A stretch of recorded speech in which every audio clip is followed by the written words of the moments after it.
আল্লাহ তাআলা কিয়ামতের কঠিন ময়দানে যেদিন স্বামী স্ত্রীকে চিনবে না, স্ত্রী স্বামীকে দেখে পালিয়ে যাবে, বন্ধু বন্ধুরে চিনবে না, পীর সাহেব মুরিদরে চিনবে না, মুরিদ পীর সাহেবরে চিনবে না, দলের কর্মী তার নেতারে চিনবে না, নেতা তার কর্মীরে চিনবে না, বন্ধু বন্ধুরে দেখে পালাবে। এই কঠিন মুহূর্তে সূর্যটা মাথার কাছে চলে আসবে, জমিনটা তামার জমিন হবে, আজকের জমিনের মতো নয়। মানুষ ঘর্মাক্ত, ক্লান্ত, শ্রান্ত মাথার মগজগুলো কানের ছিদ্র আর নাকের ছিদ্র দিয়ে বেয়ে বেয়ে পড়বে। বিশ্বনবী ফরমান, ময়দানে 7 শ্রেণীর ব্যক্তিকে রব্বুল আলামিন তার আরশের নিচে ছায়া দিবেন। তার মধ্যে প্রথম শ্রেণীর ব্যক্তি হলো ইমামুন আদিল। ইমামুন আদিল, ন্যায়পরায়ণ শাসক, যে ইনসাফের সাথে বিচার করে, যে জাস্টিস সমাজে সার্ভ করে, যে সুশাসন নিশ্চিত করে, ওই ইমামুন আদিল। আদিল শব্দটা বুঝছেন না? ইন্নাল্লাহা ইয়া'মুরু বিল আদল, পাইছেন? আদিল। 7 শ্রেণীর ব্যক্তিকে আল্লাহ তাআলা সুশীতল আরশের নিচে ছায়া দিবেন, যেদিন তার দেয়া ছায়া ছাড়া কোনো ছায়া থাকবে না। এর প্রথম হচ্ছে ইমামুন আদিল, ন্যায়পরায়ণ শাসক। চিল্লায় বলেন সুবহানাল্লাহ।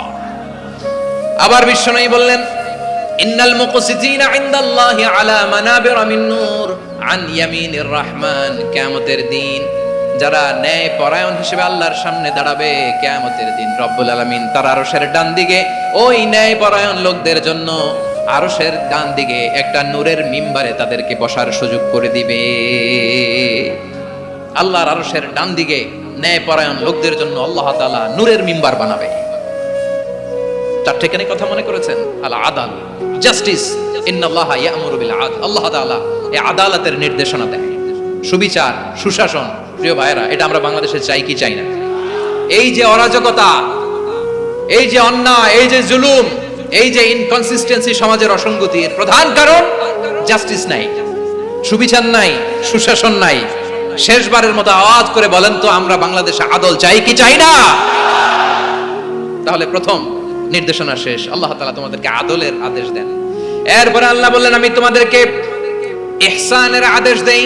ইন্নাল্লাহা ইয়া'মুরু বিল আদলি ওয়াল ইহসান। আমি তোমাদেরকে যেমনি আদলের নির্দেশনা দেই, তেমনি ভাবে তোমাদেরকে ইহসানের নির্দেশনা দেই। ইহসান, আওয়াজ করে সবাই বলেন তো ইহসান। সবাই বলেননি? সবাই বললে এতটুকু আওয়াজ হবে আমি বিশ্বাস করি। আওয়াজ করে বলুন আল ইহসান। ইহসান মানে কারো প্রতি সফট হার্টেড হওয়া, মহানুভব হওয়া, অনুগ্রহ পরায়ণ হওয়া, অনুগ্রহশীল হওয়া, একে অপরের প্রতি দয়াদ্র হওয়া। একে অপরের প্রতি দয়াদ্র, অনুগ্রহশীল হওয়া ছাড়া মানবিক সমাজ কশিনকালেও গঠন করা সম্ভব না।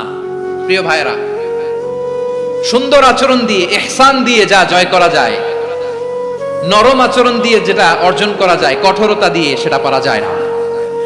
বিষ্ণু ঈসা ইসলাম ইহসান দিয়ে, কোমল আচরণ দিয়ে, তার অনুগ্রহ দিয়ে তিনি অনেক কাফিরের হৃদয়কে জয় করে ফেলেছেন।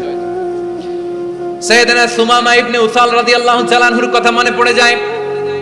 তিনি ছিলেন ইয়ামামার বাদশা। মদিনাতে বিশ্বনবীকে হত্যা করার নিয়তে এসেছিলেন। গোপনে গোপনে বিশ্বনবীকে হত্যা করে আবার ইয়ামামাতে তিনি ফিরে যাবেন। কিন্তু কি অবাক করা কাণ্ড, হত্যা করতে পারে নাই, সাহাবাদের হাতে তিনি ধরা পড়ে গেলেন। সাইয়েদনা সুমামা ইবনে উসাল রাদিয়াল্লাহু তাআলা আনহু হত্যার নিয়তে আসলেন, কিন্তু হত্যা করতে পারলেন না। সাহাবারা ওনাকে ধরে ফেললেন, ধরে মসজিদে নববীর পিলারের মধ্যে বেঁধে রাখলেন। সুমামা ইবনে উসাল, সিরাত থেকে শুনেন, সিরাত থেকে শোনাচ্ছি, রাদিয়াল্লাহু তাআলা আনহু ইয়ামামার অধিপতি ছিলেন। ইয়ামামা বিশ্বনবীকে হত্যার জন্য আসছেন, ধরা পড়ে গেছেন, এখন মসজিদে নববীতে বেঁধে রাখছেন, তার মানে বন্দী। এখন স্ট্যাটাস কি? বন্দী, ক্যাপটিভ। বিষ্ণু ঈসা ইসলাম সাহাবাদেরকে বললেন, তার খোঁজ খবর নিও, সুমামা ইবনে উসালের খোঁজ খবর নিও। সাহাবার বলেন, ইয়া রাসূলুল্লাহ, আপনাকে হত্যা করতে এসেছে, তার তো কঠিন ক্যাপিটাল পানিশমেন্ট হওয়া দরকার, কঠিন শাস্তি হওয়া দরকার। বিষ্ণুই বললেন, না, আমি যেটা জানি তোমরা সেটা জানো না, তোমরা সুমামার সাথে ভালো আচরণ করো। বিশ্বনবী সুমামার কাছে গেলেন। প্রথম দিন যে তিনি কালেমার দাওয়াত দিলেন, ঈমানের দাওয়াত দিলেন, ইসলামের দাওয়াত দিলেন, রিসালাতের দাওয়াত দিলেন, আখিরাতের দাওয়াত দিলেন। পরের দিন যে বিশ্বনবী সালাতের দাওয়াত দিলেন, যাকাতের দাওয়াত দিলেন, ইসলাম কি, কিভাবে, কেমন করে পালন করতে হয় চমৎকার আর্টিকুলেট করতে শুরু করলেন। তন্ময় হয়ে সুমামা ইবনে উসাল রাদিয়াল্লাহু তাআলা আনহু বিশ্বনবীর কথাগুলো শুনতে আরম্ভ করলো।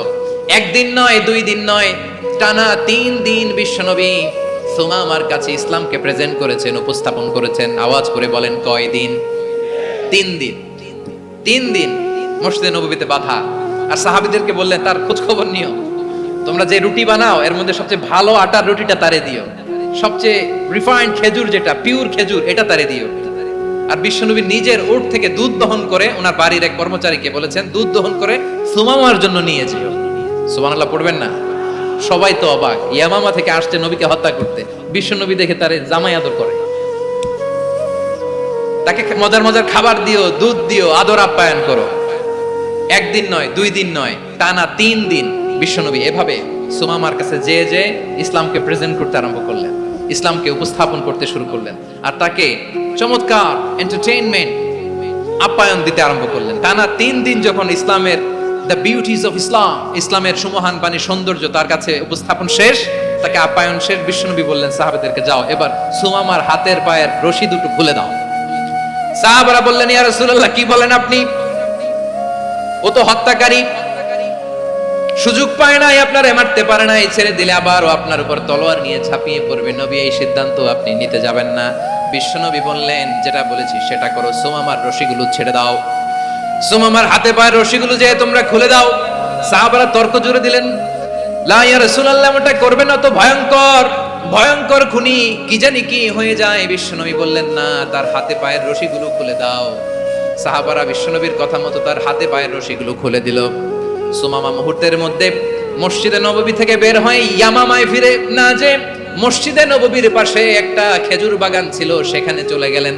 সেখানে একটা ছোট্ট কুয়া ছিল, কুয়ার পানি দিয়ে তিনি গোসল করলেন। সুবহানাল্লাহ পড়েন। কুয়ার পানি দিয়ে গোসল করে মসজিদে নববীর সামনে এসে বিশ্বনবী এবং সাহাবাদের সামনে দাঁড়িয়ে সাব্বাবা উঁচু করে বললেন, আশহাদু আল্লা ইলাহা ইল্লাল্লাহ ওয়া আশহাদু আন্না মুহাম্মাদান আবদুহু ওয়া রাসূলুহু। আল্লাহু আকবার।